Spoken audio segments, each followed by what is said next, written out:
सदियों पहले उत्तराखंड के अबॉट माउंट के मध्य में स्थित एक राजसी चर्च खड़ा था, जिसके शिखर स्वर्ग तक पहुंचते थे। चर्च शहरवासियों के लिए आशा की एक किरण था, सांत्वना और प्रार्थना का एक स्थान था। हालांकि कई लोगों के लिए अज्ञात चर्च में एक गहरा रहस्य था, जो अंततः इसके पतन का कारण बना। चर्च का निर्माण कैथोलिक भिक्षुओं के एक समूह द्वारा किया गया था, जो शांति और प्रेम शिक्षाओं का प्रसार करना चाहते थे। फादर मार्कस की लीडरशिप में भिक्षुओं ने अपना जीवन समुदाय की सेवा करने और लोगों की आध्यात्मिक ज़रूरतों को पूरा करने के लिए समर्पित कर दिया था। चर्च उनकी देखरेख में फला फूला और आस्था और भक्ति का प्रतीक बन गया। हालांकि जैसे जैसे साल बीतते गए, कुछ भिक्षुओं के दिलों में ईर्ष्या और लालच का घर बन गया। भाई मलाकी, जो कि चर्च का एक विश्वसनीय सदस्य था, सत्ता की प्यास से ग्रस्त हो गया। उसका मानना था कि वो चर्च के नेतृत्व करने के योग्य है, और उसने फादर मार्कस को उखाड़ फेंकने की साजिश रची। एक मनहूस रात अंधेरे की आड़ में भाई मलाकी और उसके अनुयायियों ने अपनी विश्वासघाती योजना को अंजाम दिया। उन्होंने फादर मार्कस पर विधर्म और ईश निंदा करने का आरोप लगाते हुए हमला किया। क्रोध के आवेश में भाई मलाकी ने फादर मार्कस को मार डाला, जिससे चर्च और उसके निवासियों का भाग्य तय हो गया। और जिस पहाड़ पर चर्च था, वो पूरा पहाड़ उसका भी साथ में नसीब तय हो गया। जैसे ही फादर मार्कस ने अपनी आखिरी सांस ली, तो उन्होंने अपने पुण्य कर्मों की ताकत से मलाकी और उसके अनुयायियों को उस पहाड़ पर ही कैद कर लिया। और समय के साथ उनकी मौत भी उस पहाड़ पर हो गई, और उनकी बुरी आत्मा उस पहाड़ में कैद हो गई। उस दिन से माउंट अबॉट भय का एक स्थान बन गया। उन भिक्षुओं की प्रतिशोधी आत्माओं से प्रेतावधित हो गया, जिन्होंने अपनी प्रतिज्ञाओं के साथ विश्वासघात किया था।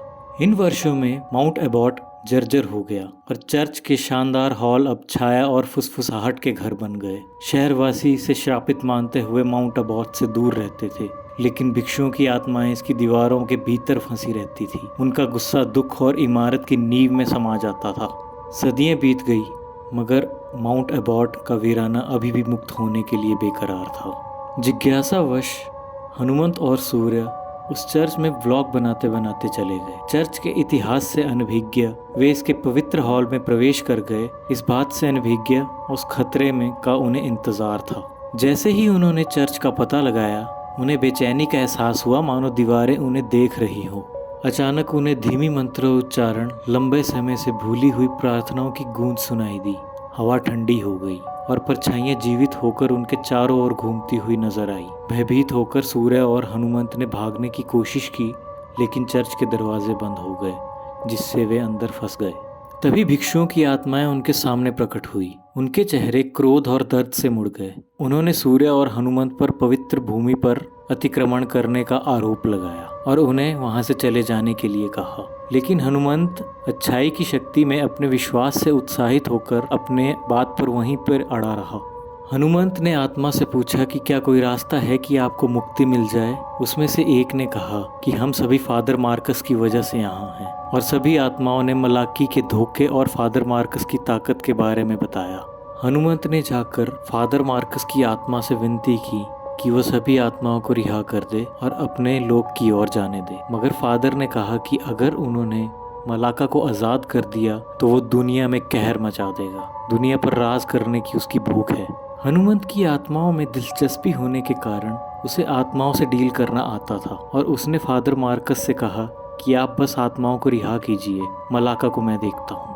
ये सुनते ही फादर मार्कस ने हनुमंत की बात मान ली और अपने मंत्र से सारी आत्माओं को आज़ाद कर दिया। जैसे ही मलाका की आत्मा आज़ाद हुई, वैसे ही मौका देखते ही हनुमंत ने मलाका की आत्माओं को उसके साथियों के साथ भैरव मंत्र में बांध दिया। और ऐसा करते ही मलाका और उसके साथियों की आत्मा एक असहनीय आग से जलने लगी। मलाका की आत्मा को एहसास हो गया कि वो उस कैद से तब तक नहीं छूटने वाला जब तक उसके गुनाहों का प्रायश्चित ना कर ले, और उसने माफ़ी मांगनी शुरू कर दी। बहुत तड़पन के बाद हनुमंत को उस पर दया आ गई, और उसने फादर से सभी आत्माओं को माफ़ करने की गुजारिश की। उन्होंने आत्माओं से अतीत के पापों को माफ़ करने और मृत्यु के बाद शांति पाने की प्रार्थना की। धीरे धीरे आत्माएं शांत होने लगी। उनका गुस्सा स्वीकृति में बदल गया। अंतिम प्रार्थना के साथ हनुमंत ने उस अभिशाप को हटा दिया, जिससे चर्च सदियों से परेशान था। जैसे ही अभिशाप की आखिरी गूंज फीकी पड़ गई, चर्च गर्म रोशनी में नहा गया और भिक्षुओं की आत्माएं स्वर्ग में चढ़ गई। अंततः उन्हें शांति मिल गई जिससे वे इतने लंबे समय से वंचित थे। सूर्य और हनुमंत हिले हुए लेकिन सुरक्षित होकर चर्च से बाहर आए। प्रतिकूल परिस्थितियों में उनका बंधन पहले से अधिक मजबूत हो गया और इसीलिए एबॉट माउंट में चर्च एक बार फिर विश्वास और मुक्ति के प्रतीक के रूप में खड़ा हुआ। इसके अंधेरे अतीत को आराम दिया गया और दो दोस्तों की बहादुरी और करुणा के लिए धन्यवाद जिन्होंने अतीत की आत्माओं का सामना करने का साहस किया।